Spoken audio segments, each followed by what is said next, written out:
So you walk eternally through the shadow realms, standing against evil where all others falter. May your thirst for retribution never quench. May the blood on your sword never dry. And may we never need you again. My name is Knives187, and in this video I will be talking about one of the most highly anticipated shooters of the last decade. I'm of course talking about Doom, so for anyone watching this video, if you haven't watched or played through this masterful remake, rehash, reboot, whatever you want to call it, of the classic 2D shooter, then by all means, you might want to check it out, because there will be spoilers in this video, folks. And just a note, this video may be inspired by a certain channel that maybe deals with something along the lines of gaming theory.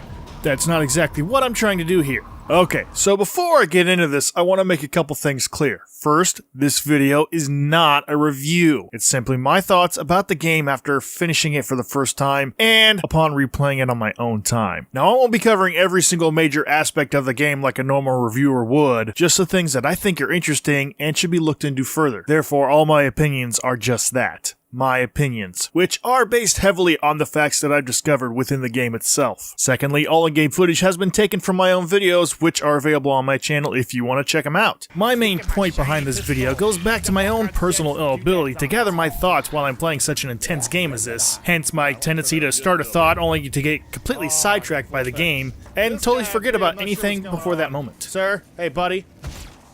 Whoa. So, to be perfectly honest, I was so into the game, I was giddy throughout almost the entire campaign. I'm fucking giddy right now. It was that awesome, not to mention the little things I noticed all around that brought back fond memories of the first Doom. I get to find key cards! I also read that they implemented... Spare key card! They implemented maps from the original game, so I'm waiting to see if I can recognize any of them, if that was true. Whereas shooters like Call of Duty and Battlefield, which I personally feel are oversaturating the FPS genre lately, tend to release big blockbuster titles one year, followed by a complete flop a few years later. I won't drop any names.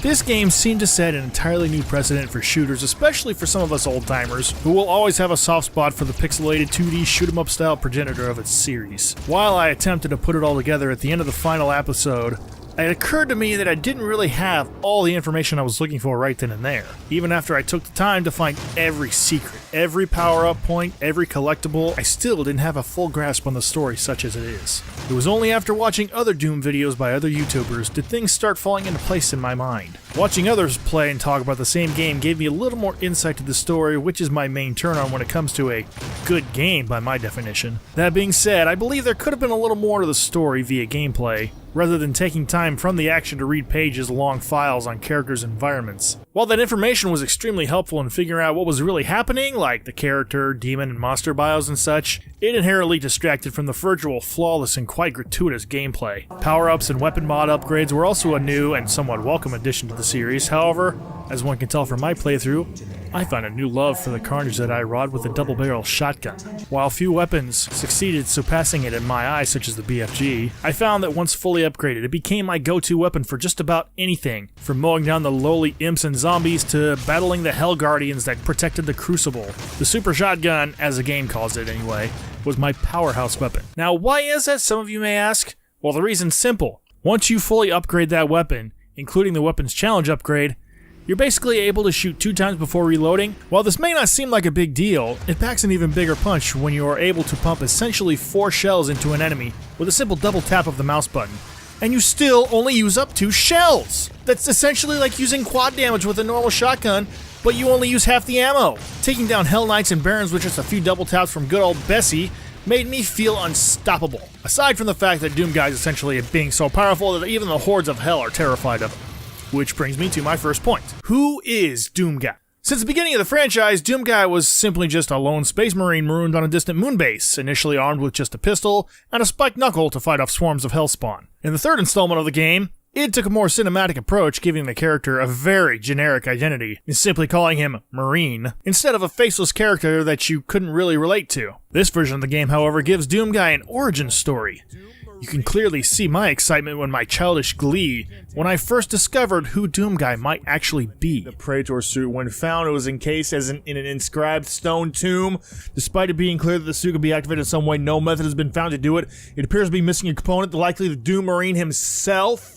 Oh! I am the effing Doom Marine from the frickin' first 2 games or some shit. While it's an interesting theory, there is no evidence to truly confirm it. That this game is somewhat canon to the original Doom, and Doomguy is the same person from the first game. You can imagine the mind-blowingness of this if it had been true. And yes, I don't care if that's not a word, I made it up. But it seems that the main story behind Doomguy, in this game at least, is told through a series of demonic stone tablets found throughout the Hell Dimension that you explore towards the middle and the end of the game. Narrated by a beastly demon which has yet to show its face to anybody, it seems, he retells the story of one called the Doomslayer. Over the course of the 7 tablets found, the narrative concludes that the Doomslayer, having taken the bait for a trap, was eventually sealed away in a cursed stone sarcophagus, with a warning to the beings of hell that he was never to be released, else he would wrought destruction upon them once again. Now that's a hell of a bedtime story, kids. But it also seems kind of vague, to me at least, as to who or what the Doomslayer really is or was. Even considering the other beings that supposedly fought alongside him, which is depicted in an entry relating to the Doom Marine, as the UAC labels him, it's not very clear as to what these beings were. Or were they hired beings sent above to quell the Demon Scourge? Perhaps an epic battle between heaven and hell? Who knows? As I've said before, I don't know that it's blatantly spelled out for us, but that's to be expected. However, as I'm writing the script for this video, yes, I wrote this ahead of time because I had to, things are starting to become a bit more clear. The Slayer's testament are as follows. In the first stage, in the first battle, when shadows first lengthened, one stood, burned by the atoms of Armageddon, his soul blistered by the fires of hell and tainted beyond ascension. He chose the path of perpetual torment. In his ravenous hatred, he found no peace. And with boiling blood, he scoured the umbral plains, seeking vengeance against dark lords who had wronged him. He wore the crown of the Night Sandals, and those that tasted the body of his sword named him the Doomslayer. Tempered by the fires of hell, his iron will remained steadfast through the passage of praise upon the weak, for he alone was the Hellwalker, the unchained predator who sought retribution in all quarters, dark and light, fire and ice, in the beginning and the end. He hunted the slaves of doom with barbarous cruelty, for he passed through the divide as none but demon had before. And in his conquest against the blackened souls of the doomed, his prowess was shown. In his crusade, the Seraphim bestowed upon him terrible power and speed, and with his might he crushed the obsidian pillars of the blood temples. He set forth without pity upon the beasts of the 9 circles.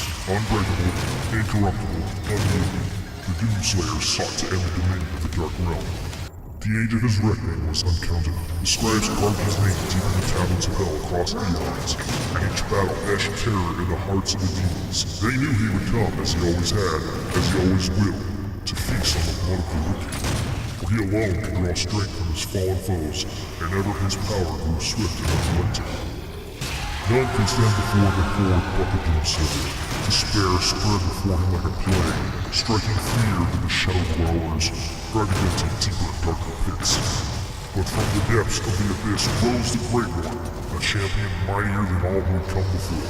The Titan, immeasurable power and ferocity. He strode upon the plain and faced the Doomslayer, and mighty battle was fought on the desolate plains. The Titan fought with the fury of the countless that had fallen into the Doomslayer's hand. But there fell the Titan, and in his defeat the Shadow Lord was routed. And in his terrible rancor between the worlds in due time, the Hellwalker found the wretch who shall not be named, but in his heresy was loyal to his evil cause. The wretch adorned the Doomslayer in mighty armor, wrought in the forges of hell, impenetrable and unyielding. With sword and shield of adamantine strength, the Doomslayer set to vanish all that were left unbroken by his savagery to the horde. Yet as the mighty Titan fell, and red engulfed the armies of doom, the demon priest of the blood temples laid a trap to capture the scourge of hell. Insatiable even by the vanquishing of the Great One, the Hellwalkers sought prey in the tombs of the blood keeps, and blinded by his fervor, the lure drew him in. The priest brought down the temple upon the Doomslayer, and in his defeat entombed him in the cursed sarcophagus. The mark of the Doomslayer was burned upon his crypt, a warning to all of hell that the herald that he must never be free. There he lies still, and evermore, in silent suffering. Okay, so that's a lot to take in, right? As I said earlier, it's becoming a bit clearer as a story behind the main protagonist, or in this case, would he maybe even be considered more of an anti-hero? I mean, it doesn't seem like he cares about what was going on in the UAC facility. He ends up doing whatever it takes to stop the invasion, such as destroying the important equipment to shut down the portal, which leads to another small question. Is that just simply a case of a fuck it adjustment, or is it a big F you to Samuel and his research into Argent energy? That is left up to interpretation thus far, even though it was awesomely hilarious when he destroys the first of 3 Argent filters. If stopping our energy production is what you want, then you need only to destroy this last filter, and Argent energy will no longer exist in this solar system. We will be back at square one. However, despite Samuel's seemingly apathetic protest towards your goal to close the Hell portal for good, turns out he has a contingency plan. Uh-oh! Major spoilers ahead! Yes, that leads me to the final part of the game, and with its ambiguously open ending, which more or less consists of one last jaunt through Hell. But wait! What the hell happened to Olivia Pierce? We know that she hasn't been seen, at least in person, as evidenced by a holographic recording of her being chided by our demon voice friend, since she activated the portal back on Mars, which is where we entered Hell for the first time. But I'll get to that in a moment because I was overjoyed when one of my other theories finally panned out. But before you can return to Hell to finish the job for good, and I almost forgot about this little tasty tidbit of information, you are required to destroy the system-wide artificial intelligence Vega. Going from one area to another, Vega instructs you on the procedures for destroying his core and network connections. Doom Guy obviously has no qualm with this. If I get to blow shit up and or kill demons at the same time, I'm okay with it. So without question, you go about shutting off and destroying specific components and fighting your way to Vega's core, which, incidentally, must be located at one of Mars's poles. What? That's right. The Vega facility that houses his core is most obviously located at one of the polar ice caps. The core can produce temperatures hotter than the surface of the sun. Now, it goes without saying, but the sun is really hot. I mean hot, hot, hot, hot. No, not that kind of hot. But hey, while she's here... Okay, enough of that. Where was I? Oh yeah. So because the core produces so much heat, it was obvious that the facility would be much more efficient in a cold environment. Much like a CPU produces heat when it runs, it needs to be cooled in order to keep functioning properly. Vega's core is no different, although as I think about it, I would almost think that it would have had a drastic effect on the ice caps themselves, but hey, once again, game logic!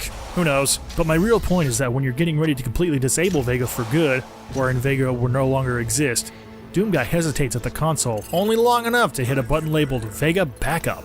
He then proceeds, like it's a normal function, to initiate the core's destruction, but not before taking a removable drive from the computer, which looks much like a Praetor token. That right there, that little gesture, tells me that Doom Guy may actually care about something other than destroying the well and everything that lives there. Who knows? Most likely it was just an Easter egg of sorts that may come back in a sequel. And let's hope they don't take another 12 years for this one. So, the last mission of the game pits you against basically 3 massive firefight scenarios against several waves of demons. Simply put, you fight the monsters, which allows you to access to some piece of demonic technology that harnesses Argent energy from the well and keeps the portal to Mars open. So, you destroy the well, visions of the ancient sentinels guide and acknowledge your victory. All is good back home, right?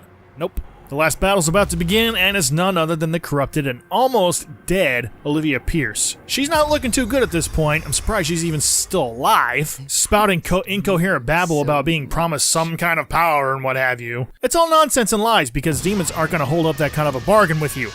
They're demons! Duh! You were just a means to an end, Dr. Price. So, bye-bye, take care now, have fun, and... Wait a second. I totally called it.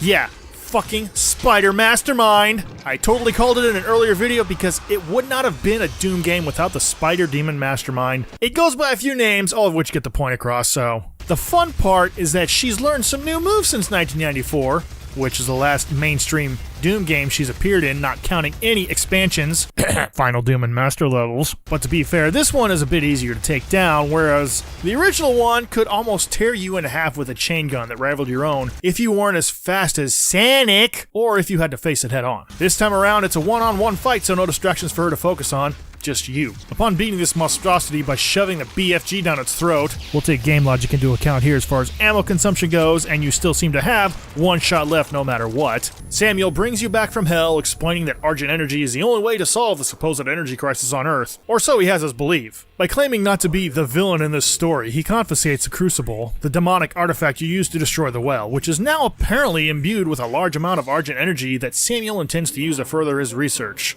Or so it appears. At least, that's the message I'm getting at this point. There's no further explanation as he activates the tether connection to your Praetor suit, sending you back to, well, we don't actually know where for certain because, BAM! Title shot, followed by credits. I have to say, I hate abrupt endings like that, but still, why you gotta leave me hanging like that? So before I conclude this video, I'm officially stating that this is not a review of the game. Although I have stated my opinions, I'm not a game reviewer, nor do I intend to do such. But I will share my opinions based on my own personal experience. All in all, despite all the naysayers whom I've read their reviews about it, I loved the fast-paced, in-your-face, beat them to a pulp style until they disintegrate and return back to the depths from whence they came. Even with the repetition of running through a level, fighting a few monsters along the way, and then having to clear out several waves in a single room, I never once stopped having fun running around and blowing the absolute shit out of everything that moved. I mean, come on! What's better than that? And with the addition of glory kills, which is my favorite way to demolish barons and pinky demons by the way, I had an absolute blast with this game, which is once again part of the reason I did so many videos at one time. For me, playing a game like this means not just playing it for 30 minutes to an hour and moving on to another game, then coming back a couple days later. No. I'd rather do a 1 to 2 hour session and have multiple videos to produce. Kind of like what Game Grumps do. For this type of game though, I could play for a few hours and not be bored with it. In fact, I'm still going through missions and just blasting monsters away for shits and giggles, looking for secrets still. There are more giggles than shits most of the time, mind you. Eventually, I'll probably try Nightmare on my own, and if people are interested enough, I might do some highlights of Nightmare, or, God help me, Ultra Nightmare. As for the video lengths, I always try to keep my longer playthroughs, meaning games that will take several videos to complete, less than an hour each for the sake of uploading time. I learned that the hard way with Quantum Break. Those videos were upwards of 2 hours, and at 3 to 4 gigs apiece, it took me the better part of a whole day to upload each one of them. So I decided 1 hour was the longest video I would do for anything right now, and I felt the 30-minute videos for this series was just enough to keep people wanting for more. The only question I have is, do you think that was the right idea? Give me your opinions, give me your feedback. So I guess in closing, I don't have much else to say. If you guys have any questions for me, or even other theories that I may have missed, go ahead and leave it in the comments down below. Who knows, maybe the guys at Game Theorist can take a crack at this story to see what they can uncover. I'm sure they'd do a much more thorough job than I could. Props to you, MatPat. So I guess in closing, I don't have much else to say. If you guys have any questions for me, or even other theories that I may have missed, go ahead, leave them in the comments down below. Thank you guys so much for watching this video. If you liked it, hit the like button down there. Check out my channel for more videos by me. Don't forget to subscribe if you want to see more of my stuff on a regular basis. And I'll see you guys in the next video. Bye!